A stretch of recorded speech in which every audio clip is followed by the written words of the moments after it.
Hello and welcome to this week's edition of 50 Years Serving the Island, a series of programmes showcasing highlights from Manx Radio's archives during the station's first 5 decades serving the public in the Isle of Man. In 1968, Manx Radio was transferred into public ownership and became the island's public service broadcaster. Throughout this year, we'll be looking back and celebrating the breadth of programming that Manx Radio has shared with listeners over that time, reflecting the island's community, arts, culture, sporting life, heritage and changing political climate over the past 50 years. Today, we revisit a series of programmes made in conjunction with the Tell Me project, an initiative bringing the older and younger generations together. Introduced by Mark Tiley, it was broadcast in 2009.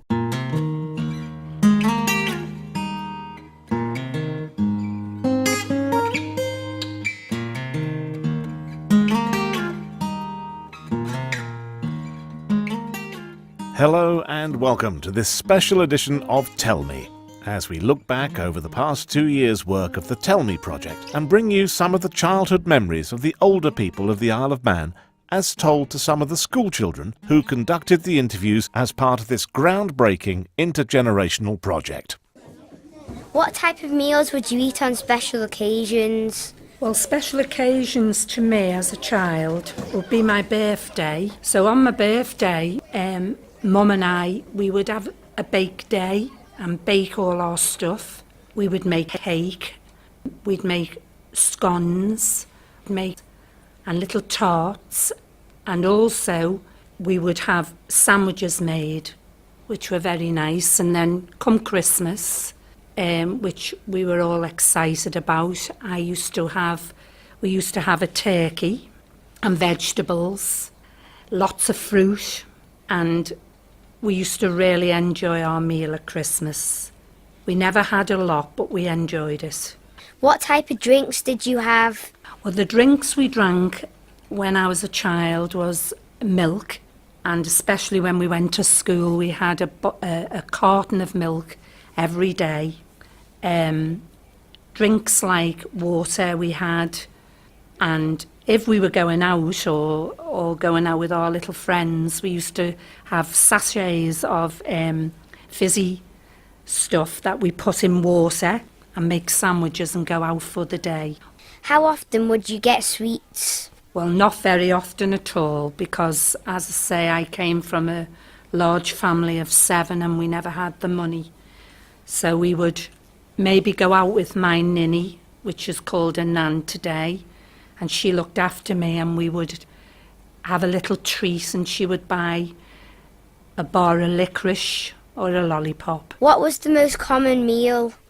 Every day we used to have to go out and shop for our food, which took us to buy everything fresh because we had no fridges, no freezers. In the home we would have a cupboard with a cold block, which was called a larder. So all our food would be put there for the day, and every day we used to buy bacon and our eggs, meat, if we were having. The most common meal that we would have, my father would have fish, but we wouldn't. We'd have like sausage, potatoes and vegetables, or we'd have some meat in the week, or bacon and eggs. Things were, very difficult in them days, so we had to fill up on homemade pastries and potatoes and veg. What snacks did you have? Snacks consisted of, as I say, cakes, all homemade, and sandwiches. Egg sandwiches maybe.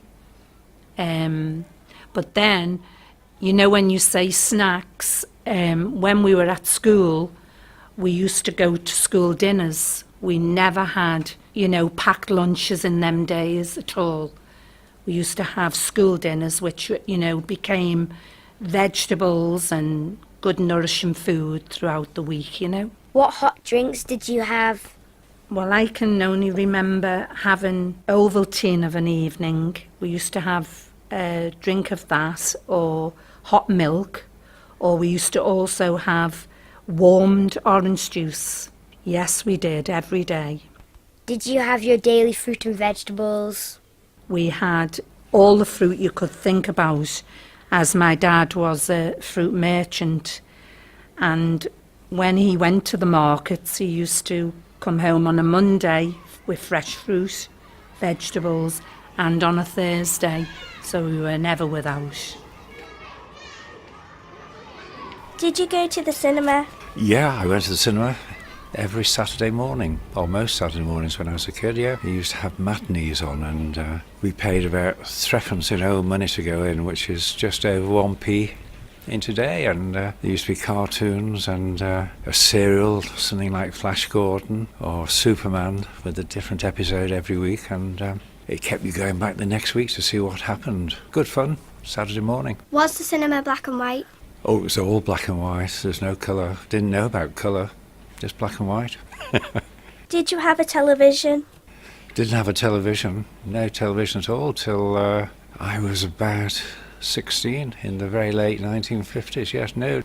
And then it was a black and white one with a magnifying glass in front of it. What programmes did you watch? When I was a kid, we didn't have television, so I didn't watch any television at all till I was 15 or 16 years old, really. The first time I remember watching a television programme was when the Queen Elizabeth, I think it was her coronation I think it was 1952. That was the first time I saw television. And then when we got a television, I wasn't really that bothered about it, because I was just at work and didn't really watch much of it. What kind of films did you watch? It would always been adventure or cowboy and Indian or thrillers, gangsters, action movies really, action movies. Yeah, black and white on and... What entertainment did you have? Before television, when I was growing up, well, we sort of came home from school and we had homework, and then we'd go out and we'd play. We'd play either on the streets, we'd play hopscotch, we'd play hide and seek, we'd build things, we'd build bikes, we'd build buggies with four wheels that you could be pulled along with a rope and have good fun on and go down hills on them, and because there weren't as many cars in those days. So yeah, we were more inventive. We made things and we played out and we went fishing. What entertainment did you have at school? It was seasonal at school, really, and when I was very young, the winters, we used to be a lot colder than they are now. We used to have lots of ice and we used to make big slides in the playground, and the bigger boys would have these slides that would be very long and very slippy, and they were good fun and quite dangerous, but the world wasn't quite so safety conscious in those days, so we used to play on the slides and throw snowballs, and we had conquer seasons. We used to play football in the schoolyard. We had teams, or small cricket and that thing. But everything was outside. When we had a playtime, you didn't stay in. The teachers used to just shift you outside, whether it was raining or not. Out you had to go, and it was that was it. Life was colder and whatever, and we didn't have central heating at home, and we didn't have fitted carpets in the house. We just had little mats, and yeah, it was good.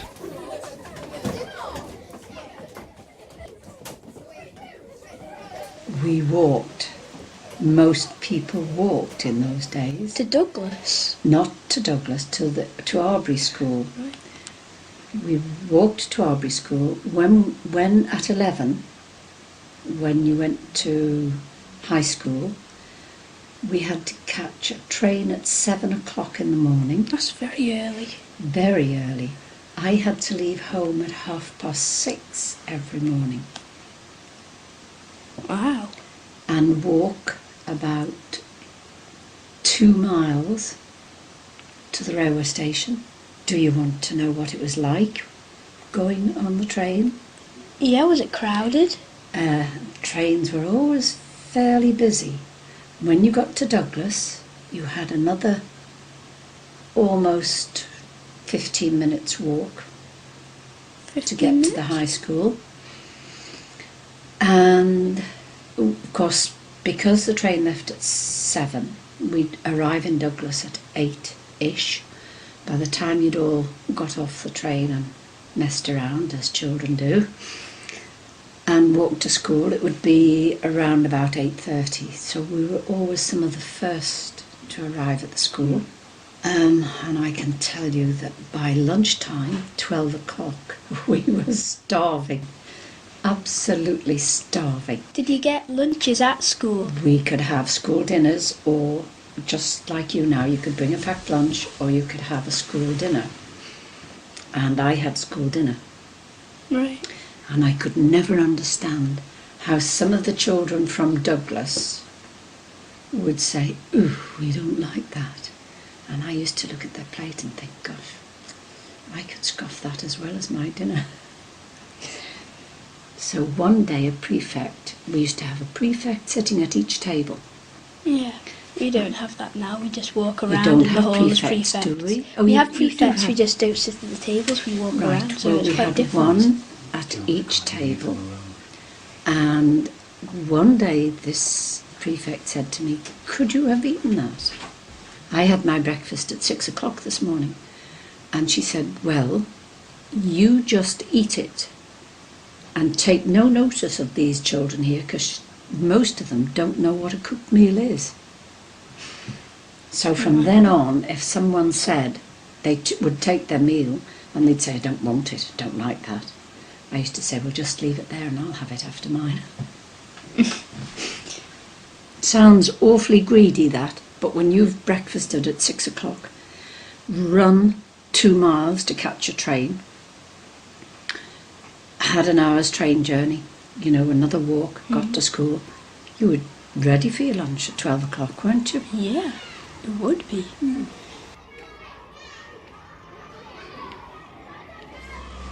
Did you have like a favourite toy? I never had a favourite toy, but I had lots of toys.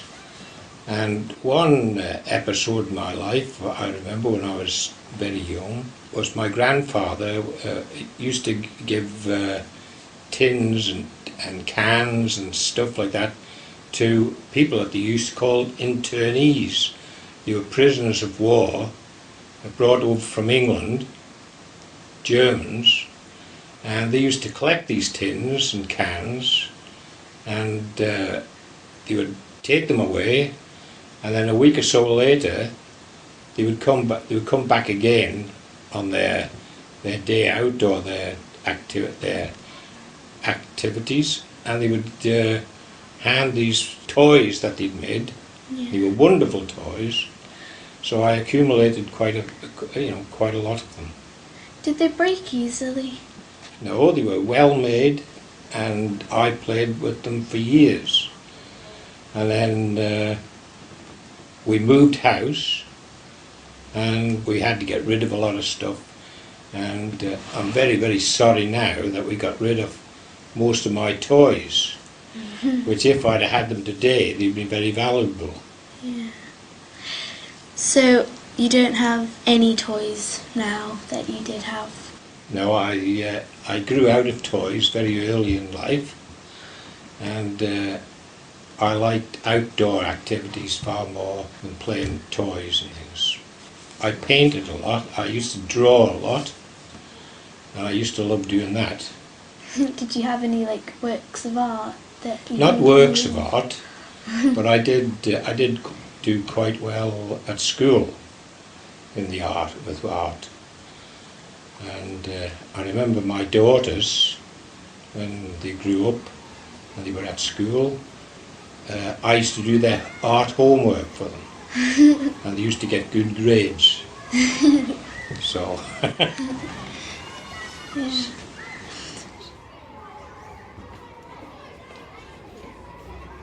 I went to Hanover Street School in Douglas, which is still standing today, but now used as offices. I lived just across the road where the car park is now.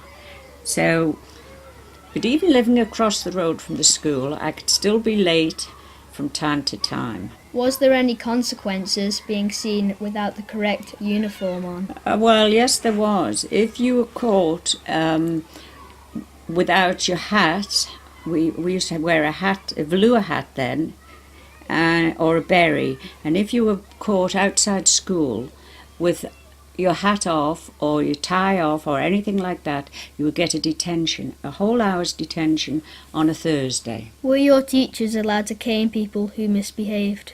I didn't actually see anybody getting caned, but one thing I remember, you would get a rap over the knuckles with the ruler in odd time, and we had one teacher who had a thimble and used to walk up, a thimble on her finger, and she'd walk up and down the aisle, and if you lifted your head up from the book, she would tap you on the top of the head quite hard, which was very painful. What games did you play at school?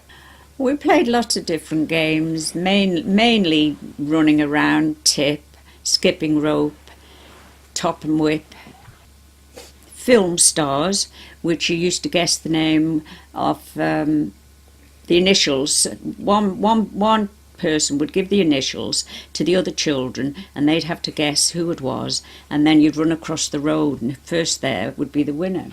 Did you always walk to school? If not, how else did you get there? Well, I didn't have far to walk at Hanover Street, did I? Because I was just across the road. But when I went to Ballacameen, yes, I used to walk, unless it was raining very heavy, and then you'd get the bus. But no, Neil walked every day. Do you remember your first day going into high school? Yes, I do remember the first day, because we had to walk from Hanover Street School up to Ballacameen, and we were the first children at Ballacameen because it was only being opened, and the Home Secretary came over at that time to open the school. So it was all very exciting, a lot different from what we'd been used to at Hanover Street School. Is there anything else that you remember about your school days? What I remember about Hanover Street School was queuing up in the corridor every day for a spoonful of malt and a free bottle of milk. And we used to look forward to that very much, which I don't think they get today.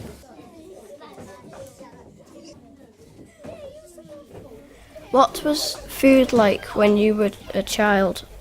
Well, it was wartime, so the food was fairly basic. The food was rationed. We had plenty of food in the Isle of Man. We had plenty of bread. We didn't get much butter. We only got a little ration of butter. But we had plenty to eat. We didn't see any bananas or anything like that, and sweets and chocolate were pretty rare, but we had plenty to eat, really. Do you think life was better then or now? Well, life was better for children in those days. We could go out in the morning, when we were on school holiday, we'd go out first thing in the morning, and we'd roam around playing, and we wouldn't be seen again until it started to get dark at night, or when it came to be time for Dick Barton on the radio, and we decided to go in to listen to that. But we did have a lot of freedom that children nowadays don't have. What clothes did you wear? What clothes did I wear? Well, usually when I went to school, I wore little shorts, ordinary pullover, and a little peak hat. And when we were playing, well, we just wore our old clothes. Where did you grow up? I grew up at Mount Rule and the Strang in the Isle of Man. What did you do in your spare time? In our spare time, there was various things we played, and when the chestnuts were out, we played conkers, and after that there came a season when we played marbles, and then there came a time when we played with hoops, which were old bicycle rims with a wire to roll them round, all types of things like that, you know. We were quite fond of, it was during the wartime, and we played lots of war games where we had two separate teams, and we used to play quite rough games, really. Usually involved throwing pop bottles and things at each other, but nobody usually got too badly hurt. Was school stricter? The teachers were fairly strict. I remember we had one teacher, I won't mention any names, and she used to hit you with a bunch of rulers. I know one time she had me out in front of the blackboard explaining something to me, and I must have been a bit slow, and she got a bit mad and she bumped my head on the blackboard, but the blackboard came off the pegs that were holding, and it fell down and it hit her on the head, so she wasn't very pleased. But they were Some of the teachers were quite strict. What games did you play? We played all the usual games, you know, like board games, snakes and ladders and all that type of thing, you know. What was the most popular sport? Football was probably the most popular thing. Cricket wasn't quite so popular, but mostly football. We had neighbours next door who went to school with us, and when we came home we'd go out and play in the park nearby, on the swings and things like that. When we were old enough we had bikes that we used to go out and ride on our bikes, but mainly we would go to each other's homes or to the park and just play together, really. What was the food like when you were younger? Well, I think it was probably a lot more simple than we have today. There weren't so many things available, certainly no sorts of Italian food and that sort of thing. We're all used to pasta and rices and things now, which weren't available when I was a little girl. We had more straightforward diet, really. Our main meal we always had in the middle of the day at lunch, what we would call lunchtime now, and it was nearly always meat and veg and a pudding of some sort after that. And then at tea time we would just tend to have like in the summer perhaps salad, in the winter something on toast for tea. More simple food really than we have now, and not such a wide variety. And I would say really everything was homemade. My mum used to make not our bread, but virtually everything else that we had she would make more or less from scratch. And things like milk and bread we would have to get fresh every day because we didn't have a fridge, so it would be fresh every day. We would go to the shops and buy just what we needed for that day. How did you wash your clothes when you were a child? Well, we certainly didn't have a washing machine in the house.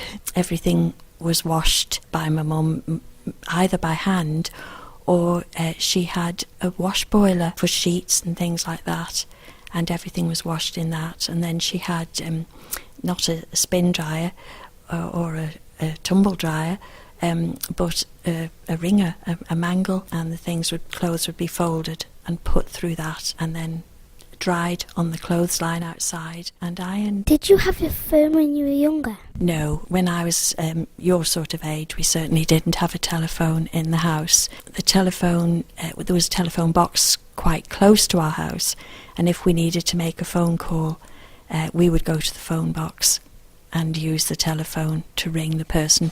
But mostly if the person you were ringing didn't have a phone either, like my sister, when she married and went to live in another part of the country, we had an arrangement with her that at a particular time, on a particular day, she would go to a phone box near her home and we would go to the phone box near our home, and then we would take turns of who would ring, and we'd have to wait for the phone to ring, and that would be my sister then. Apart from that, our only really way of communicating with her was by letter, which we did very regularly. When I was living on the Isle of Man, I was brought up on the island, there wasn't a great deal of difference. I suppose the food was different, but I can't say we were greatly deprived. It was almost exciting to think of what was going on. I think the biggest difference was I simply didn't know my father until he came home when I was 6. And that created problems because I didn't know who this man was, you know, and I think that's probably true of quite a few people who lived on the Isle of Man. Was the siren scary? When I can't really say I remember it greatly on the island, it must have gone off, but I did spend quite a bit of time in London, in and around London, because we had family over there, and that was very different because it seemed more of an urgency to hear it in, and it was always wonderful to hear the wavery tones of the all clear which came at the end of the air raid. Did any family fight in the war? Well, yes, my father, Danny McGrath, who's your great-grandfather, he was in REME, Royal Electrical Mechanical Engineers. He was in from early days of the war, so he was able to get out that bit earlier because he was one of the earliest volunteers to fight in the war. So yes, he was injured, I remember, twice. I remember hearing about my daddy being injured when he was in Belgium, but before then, when he was in Egypt, because he was part of the 8th Army, who were generally known as the Desert Rats, who were fighting against Rommel in the earlier years, I think about 1942. And then when he was injured then he came back to Britain, but not to the Isle of Man, and then he joined in the Normandy landings and was also injured quite seriously when he was in Belgium. Did life change after the war? Yes, as I said, really the main difference for me was that suddenly I had this man around the place, and my father, and I lived a very quiet and sheltered life, living with just my mother, and then with my grandparents, and then suddenly there was this man who came back and was quite a whirlwind in his personality. So yes, it was quite different. It took a bit of adjusting too. What was the worst part of the war? Well, I suppose it was growing up without knowing my father, so that when he did come back, he was an intruder. And I think quite if you read a bit about World War II, a lot of people felt that too. Who was this man who suddenly came in and started telling you what to do, because you'd never had this before? Also, I suppose, because as I said, we went away a lot. It was very different when we were across, and we actually went before my father went for the D-Day landings in 1944. My mother and I went away and we lived on a farm, McDonald's farm, interestingly enough, somewhere in Surrey, and my father used to come and see us quite often, so we had some relationship, trying to build a relationship up then. What is your most memorable time during the war? Strangely, it's nothing to do with the Isle of Man. It's when we were visiting family in London and in Kent. I have a vague memory. I can remember a sound. I can remember a sound suddenly stopping. Nobody knew what it was. Everyone was looking to see what it was. I can remember being pushed behind a wall and a big bang and a lot of dust in the air. My mother told me years afterwards, what I actually was remembering was we were not too far away from the first Doodlebug which landed. I think we must have been in Kent, although we could have been in the south of London at the time, and the Germans were sending them over by rocket over the channel, and apparently we were aware of the very first one, because then it was realised and publicised that when you hear a buzz and it stops, that's when you're in danger. You're fine while the buzz is on. It was like an angry hornet sound. But once it stops, you had to take shelter quickly. So that's my main memory, I think, of the war. Before we finish, I would like to thank all the young people and their interviewees who have contributed so much to the first 2 years of the Tell Me project and given us such a rich collection of interviews. We've only been able to scratch the surface here today. And if you want to find out more, visit the project website, which is The Tell Me Project, that's all one word, thetellmeproject.com. In this programme, you've heard Rod Christopher talking to Abigail Christopher and Katie Gregory, Sheila Kelly talking to Callan Kelly, Anne Coleman talking to Anna Shaw, Jack Potts talking to Sammy Dilworth, Anne Duggan talking to Alex Stewart, Mr. Christian talking to Robert Johnson, Rosemary Kinraid talking to Rory McCann, and Anne Mather talking to her granddaughter Danielle Mather.